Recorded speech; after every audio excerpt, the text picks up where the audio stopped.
Yo, what's going on, people?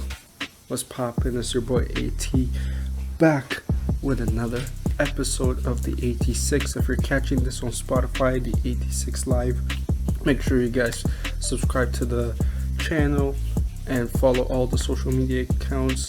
It's gonna be somewhere around here, the subscribe button, and the links will be in the description below. So make sure you guys follow that, and we'll be touching upon the game that was a complete waste of time, which was Arsenal versus Palace, which ended 0-0. So we're going to look at that, and also I'm going to be pretty much kind of ranting just a little bit about the current situation at Arsenal and the transfer window in general.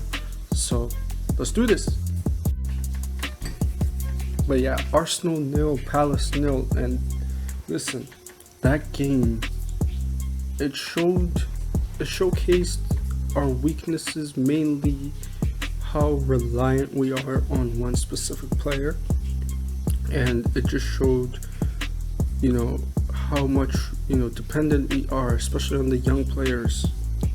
And in my opinion, that's really unfair, because these are just kids that came out of the academy, like Smith Rowe and Saka. These two kids were relying and putting too much pressure on them. Well, really and truly, it's the young players that should, the older players that should be, contributing to the team. And that's not what's happening with Arsenal right now. It's like we're putting too much pressure on, on the shoulders of these young players. We're putting too much pressure on our left back, Tierney, attackingly. We have, and when he goes missing, when he's injured, you saw what happened against Palace. I'll be touching up on that. We're looking at Martinelli, like he comes back from injury and immediately he makes an impact, and the kind of pressure he was put on. That's the problem we have in this team. The senior players are not willing to take, games by the scruff of the neck and just show, these young players and mentor them. That's not what's going on. In fact, it's the other way around. It's the young players that are motivating the older players.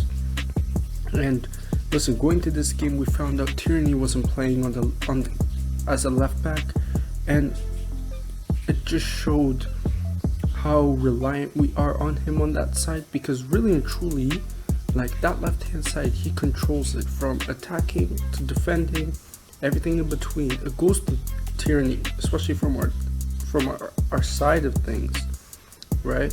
And when he didn't play this game, you clearly saw how much we missed him, right? And Ainsley, for as much as I love Ainsley, and I think he's a very good player, you could see, putting him as a left back, what we're missing with Tierney, because we have a proper fullback now. Aside from Tierney, Crystal Palace were very smart with how they approached this game, because they knew our main platform when it comes to attacking at this game was going to be between Saka and Smith Rowe, because they're the ones who are willing to make an effort into creating something. The minute they sat on those guys and they nullified them, we didn't have any platform to build on, and the senior players, like I said, they weren't able to create anything. Let's look at the midfield. Ceballos doesn't create a lot. Xhaka barely creates anything. So you're left with, and on the right hand side, you're looking at Saka, and he's nullified from the game. And then you have to look at Bellerin coming from the right hand side. He doesn't have much qualities in his ball deliveries, when it comes to his crossing, and he doesn't have a lot of quality. So when you nullify these two young players, you're left with very little option going forward. And that's what happened with Palace. They knew who was going to be a threat. They shut those two players down. They knew Tierney wasn't playing, so they weren't worried about Ainsley's ball delivery on the left-hand side. And the way they were set up, they were good. And if anything, we were fortunate to get a point out of this game, because at the end of the day, they should have won, because they had the better chances. They tested Leno in the first half and the second half, and we were fortunate to grab a point. And my whole question is, we need an attacking midfield player, but we're linked with, a left winger or a right winger from Shakhtar Donetsk. We're being linked with backup goalkeepers. Instead, of being linked with attacking midfielders that are actually going to come in and make an impact on this team. Because that's what we need right now. Edu and Vinay need to get off their asses and start doing something, because right now this team is, listen, we only have 2-3 players that are willing to do something on this team. Let's not look at Aubameyang and Lacazette, because I don't blame these Lacazette and Oba for being for not scoring, for not impacting the game. Why? Because if you can't rely on the people behind you to give you the ball and create something for you, it's going to be very hard for you to create something for yourself and score. Let's look at Aubameyang. Against Palace, he had to create his own chance. He had only one chance in that game, in clear-cut chance, and he created that by himself. Lacazette barely got any opportunities. So when you're looking at that, any striker that plays in this team is not going to get a lot of opportunities. And then on the right hand side, let's be real, Saka was nullified from the game. They sat on him. He wasn't able to create anything, so I don't blame him. But when you look at the likes of the senior players, your Pepes, Williams, they haven't been able to create anything either. This is the senior players we're talking about. So there's deep issues in this team that need to be resolved. And Edu, Arteta, Vinay, and the Cronkies, they need to spend some fucking money in this window, not in the summer, because we need to worry about this transfer window. Spend money on, listen, at least one player that's going to make a positive impact on this team right now. It could be Buendia, it could be Awar, I don't care.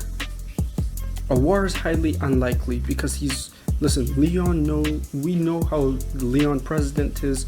We've seen him with how he dealt with us when we tried to sign Lacazette, and how much of a stingy person he is. So, and that could be our fault too with the way we deal with our money problems. But Buendia, for example, he's Premier League proven. Individually, he's a very great player. He creates a lot of chances. We should be looking at that player. He's not going to be that much expensive, but we made the mistake of not signing him this summer. So now we have to pay an extra to sign him in January. He needs to be signed. I don't want to hear about Isco. I don't want to hear about Draxler. Isco, if this was 2015, 2016, 2017, maybe, hey. You know what I mean? 2021. Isco's injury record shows you he's not going to give you much, productivity. You're not going to get much out of him. And let's be real, we don't know what we're going to get with him because he hasn't played a lot this season, nor the last 2 seasons really. When you look at the headlines and everything, he hasn't been a main featuring point for Real Madrid. So why are we taking leftovers? We shouldn't, because that's what he is right now. He's a side dish. We don't need it. I don't want Draxler either, because he hardly gets into the PSG team. And like I said, if this was 2017, I would bite your hand off to take Draxler off your hands. But that's not it anymore. We need players that are willing to make a difference right now. And that's Buendia or Awar. Either one of those. And we need to sign one of those two players to make a difference for the team, because right now we're too one-dimensional. We rely on Saka on the right-hand side. We rely on Tierney on the left-hand side. If those two are not playing well, maybe Smith Rowe's going to have a good game. We're Hail Marying it. And at some point, that luck is going to run out. It didn't run out against Palace because we grabbed a point. Let's be real. That's not the worst of it. What happens when we face United in the next couple of weeks? We need to start thinking ahead. We need to sign these players, and we need to get rid of some deadwood players in our team, and we need to move forward. And then we can proceed from there. Because if the Palace game showed us anything, like I said, we're too one-dimensional. We need to find, other ways to create something. We need to find other players that are willing to make a difference right now.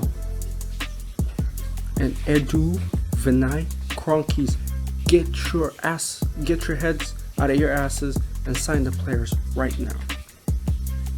Anyways, that's all I got, because right now that's what the team's going through, and it's kind of, a mixed time going on at Arsenal. And our next game is against Newcastle, which was a difficult game in the FA Cup. It took us 120 minutes to beat these bastards. So now in the Prem, I'm just, hopefully we could get 3 points from them. But that's it. The match preview for the Newcastle game will be out tomorrow, so keep an eye on that. Make sure you guys subscribe to the channel. Make sure you guys follow all the social media channels. The links are in the description below. Tell all your friends and family. Comment on the video on what you think, what's going on with Arsenal, what you think, which players should we sign. Make sure you guys comment on that. Till next time, peace out. I'll be back with the match preview, and come on, you Gunners.